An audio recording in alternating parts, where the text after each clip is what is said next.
Quel avenir pour les artisans ruraux? Depuis plusieurs années, bon nombre d'entre eux ont dû mettre la clé sous la porte. Ces métiers d'autrefois sont aujourd'hui en pleine mutation et ont dû s'adapter au marché tant bien que mal.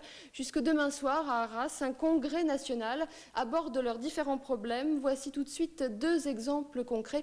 Guénel Riet à la mairie. Il y a 30 ans, je ferais des chevaux. Je ferais une moyenne de 3 à 4 chevaux par jour.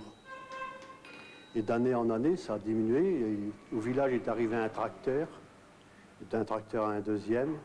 J'ai fabriqué un peu de matériel pour adapter derrière les tracteurs. Et de fil en aiguille, bon, il a fallu changer. Au départ, je suis maréchal ferrant.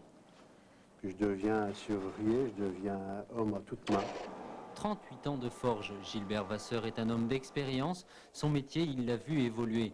Et comme tous les artisans ruraux dont l'activité répond aux besoins des agriculteurs, il a dû multiplier les services pour survivre. La serrurerie lui permet d'arrondir les fins de mois. Le travail du feu n'est plus assez rentable. Pour l'artisan, il y a encore du travail. Que ce soit que pour rendre service à des particuliers, faire des petits travaux que personne ne peut faire, en soudure ou peut-être en ferronnerie. Mais je pense que ça ne sera quand même plus que ça a été. Jean-René Buquet, lui, est réparateur de machines agricoles. Une tradition familiale. Son grand-père était charron, son père avait suivi la trace et lui continue. Mais il a fallu s'adapter au marché. Aujourd'hui, Jean-René vend et répare aussi voitures, motoculteurs et tondeuses.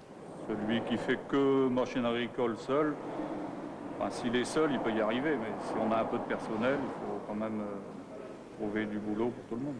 Et l'avenir de la profession, vous le voyez comment? Il suivra un peu avec l'agriculture. S'il reste beaucoup d'agriculture moyenne, pour nous, ça ira.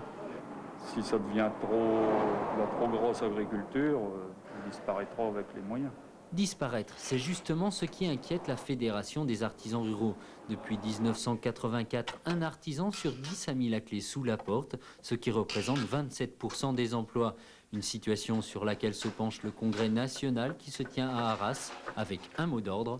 Il faut diversifier énormément ces activités.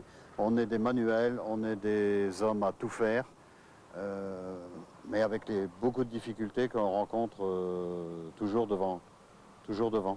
Se moderniser ou disparaître, telle est l'alternative, un défi que les artisans ruraux sont bien décidés à relever.